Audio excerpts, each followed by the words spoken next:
good with the roster? Yeah, I mean, obviously those guys are under contract for next year regardless before Derek and Jason in particular sign the extensions. But yeah, it's great. I mean, they're really good players, excellent people that you want to have on your team, and you know, we're lucky that they're Celtics and want to be Celtics, and you know, we're going to be here for a long time. That latter point, Brad, you just brought up them wanting to be Celtics.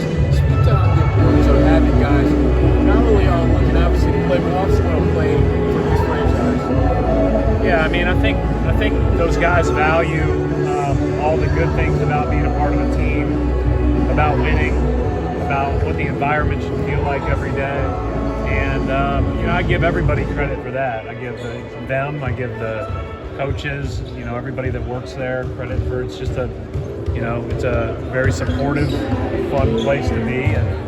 And you know, we compete at a high level. And doesn't mean you're always going to win, but obviously when you do, everybody feels a little bit better. And it seems like you guys aren't the only ones that know that about them. When you look at that Olympic team, how a number of Celtics are part of that. Speak to the importance of those guys, not only playing well for you all, but just having a chance to show that you do on a more global scale. Yeah, I mean, we've had so many guys through the years that have gotten a chance to be part of, you know, USA basketball or other countries and do that, whether it's in the World Championships or the Olympics.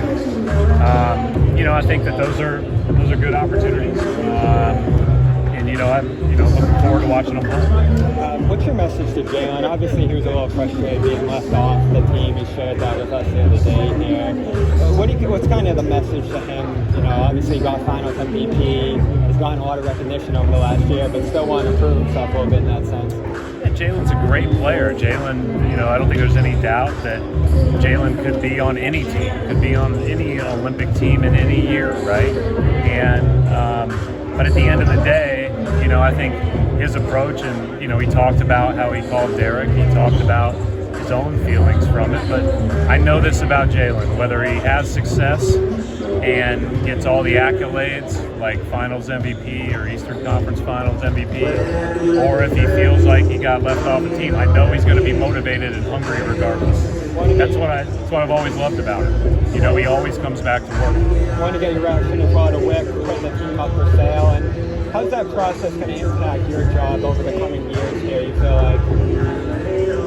Well, I mean, I learned not long before everybody else did that was going to happen. And listen, I obviously am very thankful for Wyc and his family and everything they've done, and you know, and I'm looking forward to seeing kind of what happens from here. You know, I don't want to get too far into the weeds of it all, but you know, how does it affect us? It doesn't really right now. I mean, from the standpoint of a corporate side or basketball operations, we're just, you know, head down doing what we think is best for the, you know, for the now of the Celtics and the future of the Celtics. And we're lucky we've got a good team.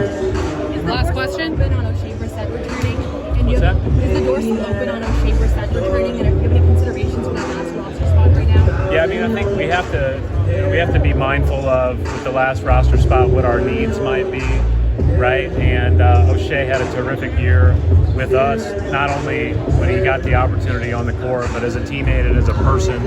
And, you know, obviously in his shoes, there might be the desire to play more too, right? And so I always want to be respectful of that, but we loved having Oshae. And as far as how we fill out the rest of the roster, you know, we kept 14 most of the year last year, and then we added 2 at the end of the year. We'll see how the next few months play themselves out with regard to people's availability. You know, obviously Kristaps is going to have a long rehab process ahead of him, and then we have to, you know, determine what's the best need for our team in that 15th spot. But you know, both Oshae and Svi to me are good NBA players that, you know, whether here or elsewhere, are great fits for any team. They're just terrific people. All right, thank you, Ron. Yeah, thanks.